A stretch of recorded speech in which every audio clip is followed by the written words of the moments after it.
setelah kita mengenali anak buah kita tahu persis situasi dan kondisi mereka, akhirnya kita bisa mengukur juga kapasitas mereka, kompetensi mereka. Sekarang waktunya kita membantu mereka untuk menyiapkan diri mereka agar mereka berhasil, ya. Jadi perilaku 3 disebutnya sebagai menyiapkan tim untuk mencapai hasil, ya.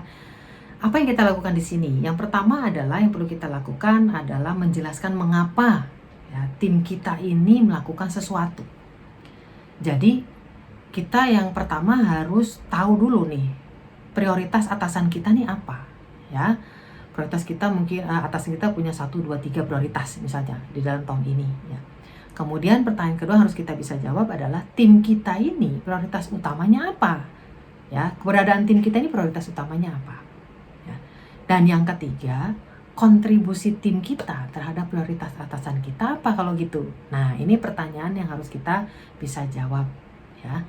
Nah, atas jawaban pertanyaan ini kita kemudian menjelaskan kepada tim kita, ya. Di sini kita bicara mengapa. Jadi di sini kita bercerita, kalau mengapa itu bercerita mengenai keselarasan apa yang perlu kita lakukan dengan goal-goal yang ada di level-level di atas kita. Nah, setelah mengapa, kita baru menceritakan apa. Apa itu adalah ukuran kesuksesan sebenarnya, ya. Kita harus mencapai apa sih konkretnya. Jadi ada satu formula yang kita bisa pakai, yaitu kita harus meningkatkan atau menurunkan atau mencapai sesuatu, ya, dari angka X menjadi angka Y pada kapan.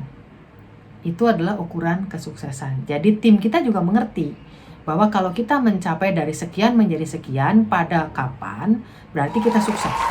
Kalau kita nggak mencapai itu, berarti kita nggak sukses. Nah, ini penting ya, itu bicara apa. Ya, jadi, mengapa adalah keselarasan, apa adalah ukuran kesuksesan.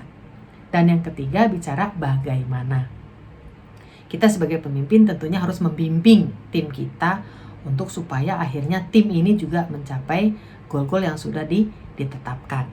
Nah, di dalam bagaimana ini ya, kita mulailah masuk kepada masing-masing anggota tim kita. Di sini kita bicara mengenai delegasi. Ya, di dalam delegasi juga ada mengapa, apa, dan bagaimana. Ya. Kalau bicara mengenai mengapa di level individual, kita bicara bahwa kamu harus mencapai, kamu punya KPI, punya goal ini, karena hal ini adalah menunjang prioritas dari tim kita. Ya, jadi sama berjenjang juga. Kemudian kita jelaskan apanya juga sama. Kita bicara mengenai ukuran kesuksesan dia sebagai pelaksana dari sebuah pekerjaan, ya. Yang ketiga bicara bagaimana, di sini adalah bicara antara lain satu adalah pedomannya apa sih, ya. Aturan-aturan mainnya seperti apa. Kemudian sumber-sumber daya apa yang bisa dipakai.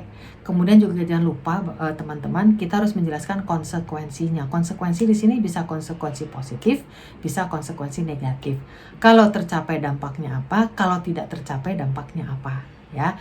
Nah, di level individual ini mengenai konsekuensi, mari kita kaitkan dengan aspirasi mereka. Contoh, kalau misalnya seseorang pernah bilang ke kita, "Bu, gimana caranya ya saya supaya naik grade tahun ini?" Oh, oke. Nah, kita bisa sampaikan di sini.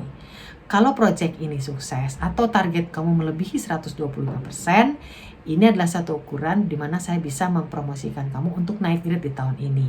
Tapi kalau ini tidak tercapai, kamu hanya mencapai 125%, ya paling kamu cuma dapat bonus lah. Nah, ini harus kita bisa jelaskan, ya. Jadi di dalam delegasi pun kepada masing-masing orang kita harus ada diskusi ya Bapak Ibu. Kita tidak satu arah, harus berdiskusi. Maka siapkan tim Anda untuk mencapai hasil dengan mengapa, apa, dan bagaimana. Ya.